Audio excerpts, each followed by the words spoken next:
విశ్వాసము గొప్పదిరా, అప్పుడు నాకు విశ్వాసం వస్తుంది. ఎవరికో నీ మాటలను బట్టే నాకు విశ్వాసం. చదవమ్మా చదవా.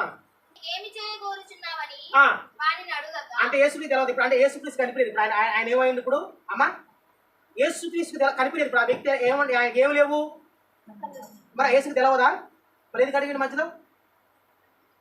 అది కదా పరీక్ష. అనేకులు అడుగుతాడు నిన్ను, ఏ రూపాయి ఇంత ప్రార్థన చేస్తున్నావు కదా, బాప్తిజం తీసుకున్నావు కదా, దేవుడు మందిరానికి పోతున్నావు కదా, స్తుత్యారాధన చేస్తున్నావు కదా, దశభాగం వేస్తున్నావు కదా, దేవుని స్తుతించి కనపరుస్తున్నావు కదా, ఎందుకు లేట్ అవుతున్నాయి? నీ పరిస్థితికి మార్తం లేదు అన్నప్పుడు నా దేవుడు మార్చే దేవుడు, హల్లెలూయా. నా దేవుడు తీర్చే దేవుడు, హల్లెలూయా. నా దేవుడు ఆదుకునే దేవుడు అని నువ్వు చెప్పాలి. అదే నీ ధైర్యము, నీ మాట నీకు ఆయుధము. తర్వాత చదమ్మా. నేను నీకేమి చేయగోరుచున్నావని వారిని అడుగగా ఆ గుడ్డివాడు బోధకుడా నాకు దృష్టి కలగజేయమని. దృష్టి ప్రభా, నాకు ఇది అడ్డంగా ఉంది ప్రభా. ఏది అడ్డంగా ఉందంట ఆయనకి? యేసుక్రీస్తుకి తనకి అంట మధ్యలో ఏమడ్డం ఉంది? గుడ్డితనము. ఏ తనము? గుడ్డితనము అనగా శాప రోగత జీవితం కావచ్చు. నీ నీ నీ జీవితంలో ఏదైతే నీకు అడ్డుగా ఉందో ఆ అడ్డుని తొలగించి ప్రభా నువ్వు ప్రార్థన చేయాలి. ప్రభువా నాకు ఇది అడ్డంగా ఉంది ప్రభా, నా పెళ్లి విషయంలో ప్రభా, నా పెళ్లి జరగట్లే ప్రభా, కానీ నాకు బాధగా ఉంది ప్రభా, నాకు సహాయం చేయి. ఇది అడ్డం ఉంది, ఈ అడ్డము తీసివేయి. ఈ అడ్డం తీసివేయి. ఈ అడ్డం తీసేయాలి. యేసుక్రీస్తుకి గుడ్డివాడికి మధ్యలో ఏమడ్డం ఉందంట? గుడ్డి తనము. చదవండి, అయిపోయింది చదువు. ఆ గుడ్డివాడు ఆయనతో అనెను.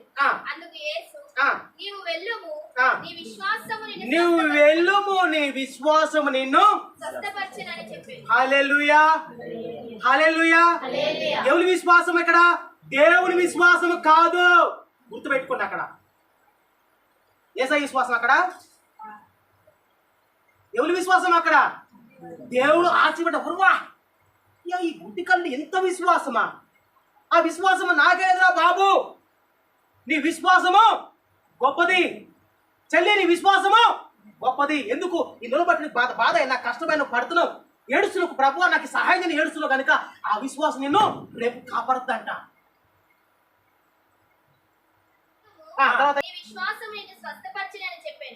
వెంటనే వాడు త్రోవను ఆయన వెంట చూపు పొంది హల్లెలూయా. ఏం జరిగింది ఇక్కడ?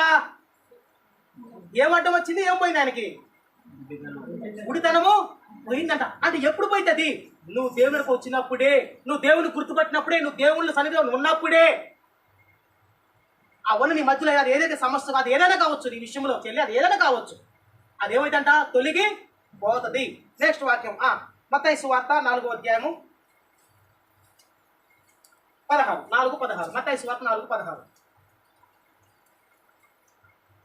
మత్తయి సువార్త 4:16. నజరేతు విడిచి జెబూలూను నఫ్తాలియను దేశముల ప్రాంతములలో సముద్ర తీరమందలి కపెర్నహూముకు వచ్చి కాపురముండెను. జెబూలూను దేశమును నఫ్తాలి దేశమును యోర్దానుకు ఆవలనున్న సముద్ర తీరమున అన్యజనులు నివసించు. అన్యజనులు మనం ఎవరు ఇప్పుడు? హల్లెలూయా. ఇక్కడ ఉన్నాయి మనం ఎవరు ఇప్పుడు? అన్యజనులు మనం, రైట్. అన్యజనులు నివసించు గలిలయ చీకటిలో కూర్చుండి ఉన్న ప్రజలు, వీళ్ళు గలిలయ చీకటిలో కూర్చున్న చదువు. గలిలయ చీకటిలో కూర్చుండి ఉన్న ప్రజలను గొప్ప వెలుగు చూచిరి. ఈ వ్యక్తులకి అంటే ఈ నత్వలి కావచ్చు, ఏదైనా ఈ పదొక ప్రాంతం అంట ప్రజలు, ఇదంతా ఎక్కడో కూర్చున్నట్టు ఇదంతా చీకటి. అది తర్వాత చదవ. తర్వాత గొప్ప వెలుగు చూచిరి. మరణ ప్రదేశములో, వాళ్ళు మరణ ప్రదేశములలో మరణ ఛాయలోను కూర్చుండి ఉన్న వారికి వెలుగు ఉదయించెను. గొప్ప అంటే వాళ్ళ జీవితం ఏడుతుందంట? చచ్చిపోయే జీవితం వాళ్ళది. ఏ జీవితం వాళ్ళది? చీకటి జీవితం వాళ్ళది, రోత జీవితం. ఆ చీకట్లో అంటే పాపాల విషయంలో, వ్యభిచార విషయంలో, దొంగ విషయంలో, పాపం విషయంలో, రోతలో అంటే అబద్ధం విషయంలో కావచ్చు, ప్రతి ఒక్క విషయంలో వాళ్ళ జీవితం ఏడుతుందంట? మరణ ఛాయల్లో అంట. మిగల ఆ ఊపిరితుందంట ప్రాణం. ప్రభువా వీళ్ళు రేపే చేస్తారు అన్నట్టు ఉందంట. ఆ చచ్చే టైంలో అంట వీళ్ళకి ఎవరు కనిపించారంట? మరణ అంటే ఛాయలు అంటే ఇప్పుడు అంట, అరే నీ అన్ని నీ కళ్ళని ఎర్రబడుతున్నారా, అరే నీ అన్ని నీ మొహం మారిపోతున్నా, అరే సత్తమే రేపు మాకు సత్తమే అనేది ఎవరు కనపడుతుందంట? తనతో మందికి మరణ ఛాయలు అనగా అంటే ఆ ఉన్న రూపురేఖలకు ఎవరు కనపడుతున్నాయి అంట? ఇప్పుడు మబ్బు పట్టుకుని మనకి ఏం కనిపించింది? వర్షము. ఎట్లా చెప్పగలవు? దేవుడువా ఎట్లా చెప్పగలవు? సూచన. ఆ ఛాయల్ని సూచన బట్టి నువ్వేం చెప్పగలవు? వర్షము వచ్చిద్ది అంటే ఇల్లు కూడా అంట. ఒక పక్కన చూసిన చెల్లి నీకు మరణం వస్తుంది చెల్లి అన్న, నీ కళ్ళు కూడా ఎర్రపడిన పచ్చ కావాలి, నీ కూడా పచ్చ కావాలి, నువ్వు కూడా రక్తం అన్న అని ఒకరు ఏం చెప్పుకుంటారంట. ఎన్ని ప్రదేశాలు ఉన్నాయి అక్కడ, ఎన్ని ప్రదేశాలు, ఆ ఒట్టి ఒక ఇల్లు కాదు, ఒక గ్రామం కాదు అక్కడ. ఎన్ని గ్రామాలు ఉన్నాయి అక్కడ, ఎన్ని ఎన్ని ఎన్ని ఊర్లు ఉన్నాయి? చదువు అక్కడ, చదువు అమ్మా. జబులు దేశమును, నఫ్తాలి దేశమును, యోర్దాను దేశమును, సముద్ర తీరం అమ్మా. ఇది కాదంట సముద్ర తీరం, ఈ గాకనే అంట. ఇది స్టోరీ ఎంతంట. ఈ దేశాలు కాదు, సముద్రం. ఎంత సముద్రం గొలగలుగుతావా? సముద్ర తీరం మొత్తం అంటే దేంట్లో మొత్తం దేంట్లో గురిపోయాను ఇప్పుడు. చీకటి మరణ ఛాయల్లో వేలుకు అంట. కావాల్సింది మనుషులు ఆదరణ కాదు. వీళ్ళకి ఏ ఆదరణ కావాలంట? వీళ్ళు కాపాడే దేవులు, స్వచ్ఛపరిచే దేవులు, దీవించే దేవులు, ఆ మరణ ఛాయలను పైకి లాగే దేవులు. చదువు. వెలుగు చూచిరి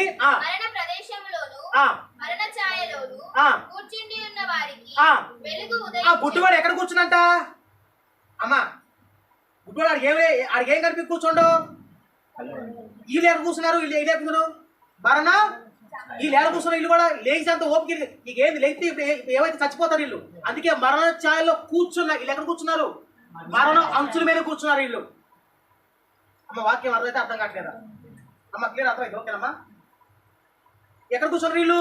మరణ ఛాయలు అంటే కొన ఊపిరితో కూర్చుని వీళ్ళు.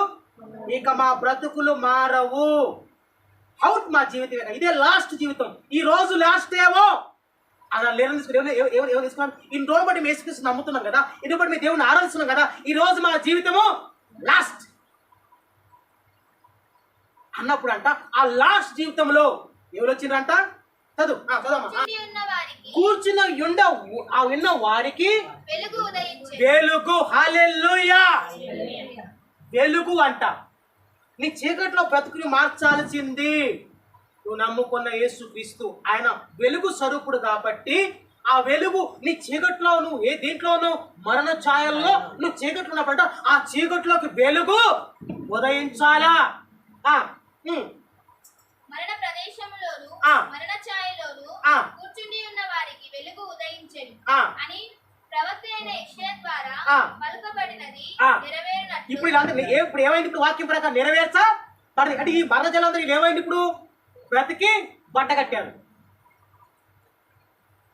దేవుని వాక్యం ప్రకారం మనము దేవుని వద్దకి వెళ్ళాలా. మన బ్రతికే స్థితిలో ఉన్నా కానీ నువ్వు దేవుడిగా వెళ్ళిన రోజు ప్రభా నేను గుట్టగా వేసుకున్నా బ్రదర్, చర్చికి వెళ్ళను, నేను మందు తాగితే బ్రదర్, నా దేవుడు ఎక్కడ ఉంటాడో మందు అయినట్టు నేను మందు అయితే కానీ చర్చికి వెళ్ళాను బ్రదర్. ఎందుకు? నా దేవుడు నేను మందు అయినా కానీ ఎక్కడ ఉంటాడు తెలుసా? ఎడతాడో అంటే ఇప్పుడు నీలో ఏముంది? చీకటి ఉందా? మరలా చాలా సాగు బతుకులో అనుకో నువ్వు ఎడండి. ఇప్పుడు నేను మందు నా దేవుడు ఎక్కడ ఉంటాడు? ఇది మందాగినా కానీ గొట్టు చేసుకున్నా పాపం విచారం చేసినా కానీ ఆ దేవుడు ఏడుంటాడంట? ఏముంటాడంట. ఇప్పుడు ఆడుంది ఎవడు? చీకటి ఏముంది అక్కడ? సత్య జీవితం వాడు. వీడు ఏమనుకుంటు వీడంతా వీడే ఇక్కడ ఉంది దేవుడు. ఇదిగో చెప్పాలనా లోపల ఎడతాడో వీడు చెప్తాడంట, మనం చూడాలంట. ఏం చెప్తుడు? పిచ్చినా కూడా మరణ ఛాయలు ఉన్నారా బాబు? నువ్వు సాగు బతుకులను నువ్వు. నీకు కావాల్సింది మనుషులు కాదు, నీకు కావాల్సింది నీ అన్న కాదు, నీ తోడుపుట్లు కాదు, నువ్వు నమ్ముకున్న నీ దేవుడు కావాలి నీకు. ఆయనే నేను రక్షించు, ఆయనే రక్షకుడు. నువ్వు సాగుబతుకులు ఉన్నవా ప్రభువా అని మోక చేతిని అడుగు చూడు. దేవుడు ఎందుకు మాట్లాడాడు నీతో? దేవుడు నాతో మాట్లాడు, దేవుడు నీతో మాట్లాడతా అంటే నీకు నాకు కాకుండా దేవుడు లేదు వేసారా లేదు, నేను ప్రభుత్వం మాట్లాడతా, పిల్లతో మాట్లాడతా. దేవుడు నీతో మాట్లాడు, దేవుడు నాతో మాట్లాడు దేవుడు. ఇంకో వాక్యం ఉంది కదమ్మా.